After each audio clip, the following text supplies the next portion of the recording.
He's one of Ghana's biggest exports globally. Talk of the biggest, and I mean he is the biggest. I do not even want to start counting the number of international collaborations he has had or awards he has won so far. Let me not spill too much about our special guest for today. Let's take this quick breather. When we come back, we have a surprise for you. This is Talkertainment on Ghana Web TV, and this is yours truly, Elsie Lama. We'll be right back. Welcome back from that quick breather. You are watching Talkertainment on Ghana Web TV, and we want to give a special thanks to Marriott Hotel for giving us this venue for this particular episode. And as usual, this show is proudly brought to you by Cheesy Pizza. Cheesy Pizza has all you want from juices, smoothies, jollof, fried rice, spaghetti, and meatballs. We have great deals for you all week round. Cheesy Pizza gives you the McCheesy combo every Monday and Thursday. With only 49 cedis, you get one small pizza, fries, chicken, Coca-Cola at all branches. Tuesdays are Super Tuesdays at all Cheesy Pizza branches. Buy your Super Family Pizza at half price every Tuesday for 40 cedis at all Cheesy Pizza branches. Be a part of the midweek bonanza every Wednesday. Buy and get one free at all Cheesy Pizza branches. Also remember to start your weekend with special jollof and fried rice from Cheesy Pizza. Call 0264 133 397 0264 133 397 to place your order. Cheesy Pizza, your way. So yes, as I said in my intro, yes, we have here a special guest for today's edition of Talkertainment. We have here the only Wanga General, the living to the stone to the Stonebwoy. Oh no, we're outside. Welcome. Nice to meet you, man. Nice to meet you too. How's it going? I know you're stressed with a lot of media tours here and there. No, I'm not stressed. Yeah. I'm actually just working, and it's important. It's for the masses. It's for my fans. You know, we have a message for them, and with every given opportunity, I mean, I'm happy to engage with them. So. But how are you toggling between things as a family man, as a student, with your music? How is it hard for you to toggle between those two things, like those stuff? Yeah, life is a class. Life is a school, so we're all students of life, you know. So we have to learn by force. But actually, on a serious note, I mean, I think it's not, for me, it's not an extra. I don't know how people see it to be an extraordinary ability to be able to take care of family and to be able to double up with work, you know, and education as well. What would you be doing if not all these? What would you be doing? But I understand from where you're coming, like how it looks all, you know, cumbersome. Yeah. But we are managing. That's the reason why we have to plan things and pray to be able to execute the plans. So that's just how I'm managing. It's quite tough, honestly, it is, but it's supposed to be, you know. But what was the inspiration behind you wanting to like go back to school? I never left school because, like I began with, life, it's a class basically. So it's just, you're either acquiring formal education or you're educating yourself informally. So, you know, that's it. How did you come up with the title Greedy Man? Why Greedy Man? Greedy Man is actually, yeah, like you said, the name of my latest song. This song is not one that is going to make you, this is going to make you think. This is going to educate you and open your eyes to some realities that we are facing as Ghanaians, you know. So that's what's in the content of the song. But the title Greedy Man, it shouldn't hit you at all. We're not insulting anybody. But what inspired that title is the fact that there are men, both men and women, who we are all supposed to, you know, help curtail these things. But there are people in positions, in places, who actually know but will not. These are the people that I refer to as greedy men. And it's a greed of men, basically, you know. So it couldn't get any better. Yeah. You know, to give it a title that will call for attention, or you want to probe into, okay, what is he talking about? Who are the greedy men? Why is he saying greedy men? So that's the kind of title that will call you to the conversation. So a lot of people have come up to add their voice to the galamsey fight. To some extent, they have tried but couldn't get nowhere. Don't you think that this whole thing, people might see it as a political threat to some extent? No, there's no political threat in whatsoever. Simply put, this is an advocacy song. When you take a critical attention, when you pay critical attention to the lyrics, you know what I'm saying. When you pay attention to the video, you know what I'm saying. I am not, I repeat, fighting against anybody who is trying to get their hustle to live life. Listen to the song, check the lyrics, get back at me on social media, Twitter, Instagram, Snapchat, and let's discuss. You will now get the understanding of what I'm saying.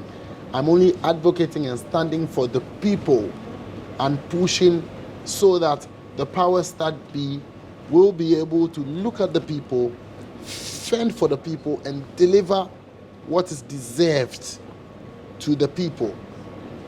I know at every point in time you are being driven by a particular thing to write a song, but when it came to this very galamsey issue, is it the case that you were traveling and you saw the waters, or you saw something? What actually was the inspiration behind it? The thing is, I honestly do not want it to go one way like it has always gone, because that way you have already said people have fought it. I would just beg everybody who cares to know to dig into the song, and check the things that I'm talking. I'm not only talking about galamsey, I'm actually talking about mining. I'm actually talking about the rewards that we are supposed to get, like I said already, as people. I'm actually addressing a deeper concept. For the galamsey bit that comes in there, I'm addressing the depth, why we need employment. That's why government has launched the initiative to alleviate poverty and then improve upon the living standards of those who have been affected in those communities by such practices. Do you get what I'm saying? Yeah. So there's a deeper thought to this song. This song is not listen to me well. This song is not a stop galamsey kind of song. No. Do you get what I'm saying? This song is deeper than stopping it. This song is telling you what goes on. See? This song is demanding for a better living for people in those communities, and demanding for the companies, whether legal or illegal, to do the right thing. You know, for me, I'm also coming from an advocacy perspective. But trust you me, in those documents, in those deeds, and in those memoranda whatever they sign, you know, they know what to do to salvage the situation whilst we mine the earth for our minerals, for our use. You know? If we want to go and talk about this galamsey menace, we'll keep going over and over again, because believe you me, our leaders know the right thing to be done. And trust me when I say that some of these people are directly, indirectly responsible for some of these things. And that's another whole conversation on its own that would even want to these are sensitive issues. Yes. But my song doesn't represent the troubles. My song actually is calling for attention onto these things, and actually is meant to push and aid, you know, people and those that are involved at top levels, at lower level, at middle levels, to be able to implement the right, not policies, the policies are there, to be able to implement the right actions, you know, to curb these things. That's what my song is standing for. Yeah, the talk is enough. Because irrespective, we need these minerals to survive. Yeah, that's true. So the things that are written down to salvage the situations is what I'm lauding my advocacy upon. Yeah, that's right. Moving away from the galamsey menace, you have been one of the people that have keenly fought for a better royalty system in Ghana. Personally, what exactly do you think that needs to be reformed in this sector? I mean, the questions have been what I think. The reality is, what I think may matter, but it doesn't really go anywhere because many of us have thoughts. And the truth is that they know what to do. I am not an occupant of such and such offices because they didn't also get up and occupy this position. So we should direct the questions to what is being done. How transparent is what is being done to the public or to the users or to the creators of such materials, which is creative materials. So we are also asking them what it could be. Because the question I get a lot, which I'm very realistic about right now, is what do you think can be done? What do you think can be done? What I think is what I think. It doesn't hold water. But what the truth is and what should be done lies and sits in those piled up books and letters in those offices. So since it's a public office and we are supposed to be served, we want to also see what is being done so we can add our voices to the right ones and help to take away the wrong ones and shift the dynamics to suit and serve people for the better at all at all these levels. So that's what I think. Moving from that, there's this question I want to ask you. Should artists be culprits of publicity stunts? Do you think artists should be culprits? It depends on the type because, we have you can act, all these movies and then you act them, So you can put up an act, but it depends on what act you're putting up. Yeah.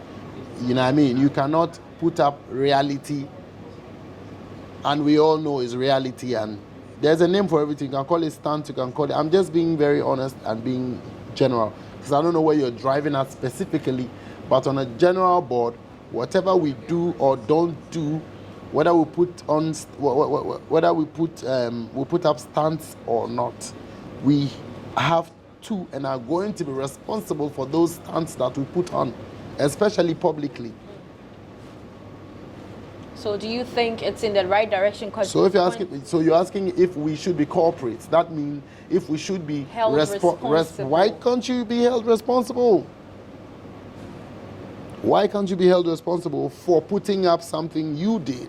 To be responsible for your deed is definitely it goes hand in hand. I don't if I sip this drink, I'm responsible for sipping it now. So you can't detach your responsibility from stunts that you pull out there, whether legal or illegal.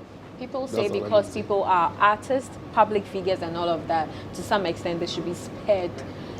Yeah, and I think realistically, to some extent, we all fall under the law.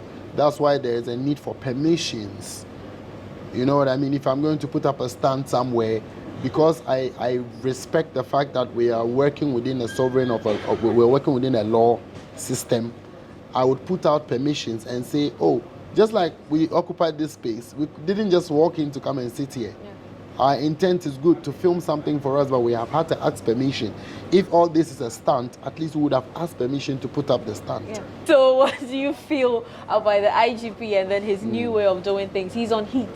And what do you think about that? You said he's on heat. I'm not in his office. I don't occupy his I'm not in his office, honestly speaking. And tell you what, from where I sit, a lot of people have the right to air their feelings and air their thinkings, whatever they think. For me, I think he's just doing his work. He's not behind anything. He's a boss sitting in an office. There are divisional commanders, right? Sometimes we have to be educated as people. There are divisional commanders to the last corporal who are supposed to do their work. So that's all I can say. People are doing the work. Stonebwoy, your top 3 challenges so far? I tell you what, I am used to challenges, and challenges are part of us. And challenges have to come, else we can't record progresses. You know what I mean? So this is not, fine, let me just keep it there. So basically, in this industry, there's a need for proper infrastructure. That's a challenge. 2, there's also a need for investment. That's a challenge. And 3, there's a need for a lot of education, public education, to understand what it is to have or how we can use the creative arts to develop the nation. These 3. Okay. What inspires your songwriting? Life and events. Travels? 'Cause you Yeah, so travel a life lot. and events. Okay. Yeah. So you write very good lyrics. At what point in time do you feel like, okay, this is the time that I need to release this song. There's a time I need to release that song. What inspires the timing of the songs you release? The type of song actually has inspired the timing, you know, because that's it. You cannot plant an apple in Africa, basically. So it's like, I don't know, but I just want to know that I just want to try to explain how I release my song, and what inspires it. It's the type of song inspires the time. And the timing inspires when to release the song. So everything is timing. So you have to actually calculate the timing because it's real. There's no coincidence in this shit. You have to be heads on and deliberate about every move. Okay. Your dad preaches in church, to some extent, so you're also fuba. Do you have any plans of becoming a pastor someday? No, to be a pastor is very limited. So To be a Stonebwoy, it gives me a lot of room to operate. So there's a pastor inside of me. The pastor inside of me is like, there's a percentage of a pastor inside of me. There's a percentage of a lawyer. There's a percentage of a lawyer. There's a percentage of everything inside of me. Because I carry a message. So. But how do you feel when churches sing your song? Like your songs are being sung in churches by the pastors themselves. So then you can see there's a connect. People can relate to the message. Or ideally, ultimately, I'm a messenger. So I have the authority, you know, by divine, to be able to speak to every and any situation with melodies. So once people can relate, it doesn't matter where you consume it.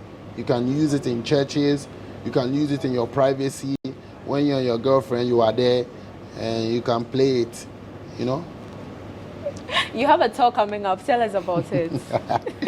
Yo, big ups to every fan that has been, everybody who supported us, my loved ones and everybody.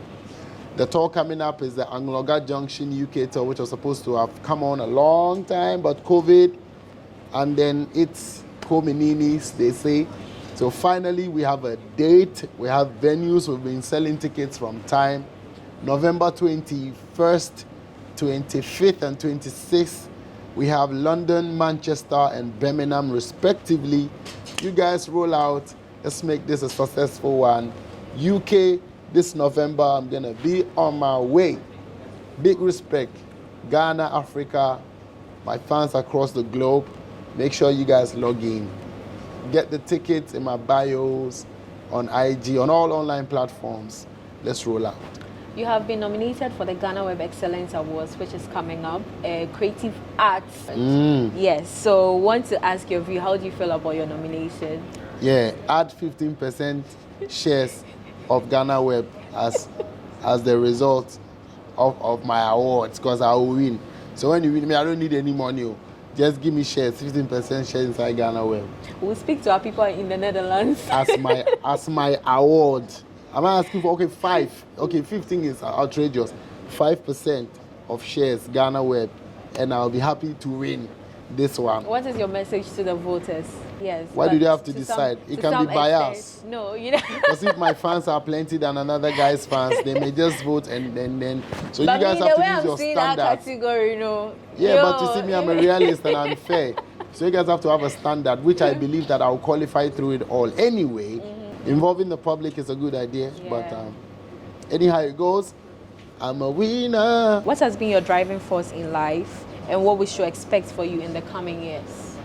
Yeah, man, my driving force has been, the quest to live and make an impact, in all areas of life, personally and to the public. So, yeah, man, that has been my driving force, to leave a positive legacy. Yeah. And also, we are embarking on a road safety campaign. We are 22 years old, and then we are doing a road safety Ghana campaign. Web? Yes, Ghana Web. Wow. We've been doing it years, the whole of man. this year, yes. I was only 11 when you guys started. Mad. So, we want to ask, but you have been a survivor of road accidents. We want you to share a bit of your story and also tell us what drivers to do on their roads to curb road accidents. Drivers know what to do on the roads. It's not me who's going to tell you. Drivers know what to do. Drive safely. You have the manuals before you got your driver's license. You know that you have to go through writing exams and all of that. So please, but most importantly, let's keep our cars checked regularly, because let's keep it checked. That's how we can avoid some other gorgeous accidents as well, because when your brakes fail, when something happens technically to your car or mechanically to your car, I think that goes beyond your knowledge. You might not be able to pick it up immediately, but you can curb it, check for your tires, your brakes, your oils, your steering, all that one. Make sure there's periodic check. That's it. And keep the road safety signs. Keep the road safety procedures, as well. That's it. But in Ghana as well, we hardly have pedestrian, demarcations, and we hardly have riders as well. So, my brother and my sisters out there, we just have to use our mind to continue to be calculating, because sometimes the traffic lights don't work too. And if they do work, we don't obey them too. We are all victims. We are all part of the system. So December is in a corner. I need all of us to be alive. Aside the many other things that take our lives, one major factor in Ghana is road accident, which I am a victim of, and I know a lot of people are suffering from that as well. Let's just take precaution, especially the drivers. You know what to do. Don't drink and drive. All these things. Don't be too confident in overspeed. All these ones, my youth. We know already. It's the implementation that's the issue. It's not what to do. Before we move, Jah give me money. Yeah, make food full of for my plate. Anger no go kill us, never, never. Jah give me money, poverty stay far away. Stay far away, far away. This year I go buy mansion, look fresh, more fashion. Turn up the swag with, what did I say again? Holy lyrics and everything, man, you mean? What did you say that? What did you say? I'm like, what did I say again? I've forgotten that line. Turn up the what? Yeah, okay. What did I say? Turn up the thing with more, turn up the swag with more fashion. Something like that. Yeah. Go check the lyrics. You know that we write plenty songs, It's like that. Your lecture said if you come, you don't know what to go teach. Don't be me, I for always remember my lyrics. Okay, we are done. Final words to your fans that we. Yeah, man, big respect, love, and manners, and honor to everybody who has been a part of the journey from time. Longevity is key, and let us all continue to grow together. I think in Ghana, when you grow past a certain level, they're like, yeah, where we are. But I'm sorry to say, yeah, because a Jumani, yeah, better. So let's continue to support our artists. Let us learn to actually, for no reason, love one another, and especially in the creative arts, because we tend to actually, have a softer spot for foreigners. When I say we, I mean we are all involved. So this is my own. I love you guys so much. God bless you guys. Keep supporting the movement. The new song is out, Greedy Men, a song that speaks on a very sensitive issue. Let us all add our voices, and I just want to repeat, it is not about galamsey, it is about everything. When you take the lyrics on the first 4 lines, I was able to capture almost everything that I would talk about extensively over there. So let's keep it up. God bless you guys. One love. December is in the corner. Make sure December, Christmas. Save your monies for Beam concert. It's coming. Ooh. I want to break the ice over here. 21st of December. It's not usual. Come on. It's Tuesday, 21st of December. The season is hot. At the Grand Arena Conference Center. I'm breaking the ice over here so you guys can run with it. Yeah. You hear me? Yeah. We're ready and ready. It's going to be crazy. There are international artists built on there. You know how I do the Beam concert or how we do the Beam concert? This year is going to be elevation upon elevation. I love you guys. I go by the name Stonebwoy. You know the thing going on, more fire, yeah? Beep.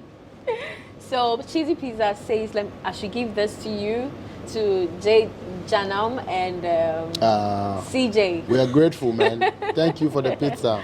Yeah, Thank so finally we have come to an end of another interesting episode of Talkertainment on Ghana TV. We want to give a special thanks to Marriott Hotel for giving us this venue for this particular episode. And as usual, this show is proudly brought to you by Cheesy Pizza. Cheesy Pizza has all you want from juices, smoothies, jollof, fried rice, spaghetti and meatballs. We have great deals for you all week round. Cheesy Pizza gives you the McCheesy combo every Monday and Thursday. With only 49 cedis, you get one small pizza, fries, chicken, Coca-Cola at all branches. Tuesdays are Super Tuesdays at all Cheesy Pizza branches. Buy your Super Family Pizza at half price every Tuesday for 40 cedis at all Cheesy Pizza branches. Be a part of the midweek bonanza every Wednesday. Buy and get one free at all Cheesy Pizza branches. Also remember to start your weekend with special jollof and fried rice from Cheesy Pizza. Call 0264 133 397 0264 133 397 to place your order. Cheesy Pizza, your way. We hope to come your way another time. Till then, stay safe and do the right thing. We are out.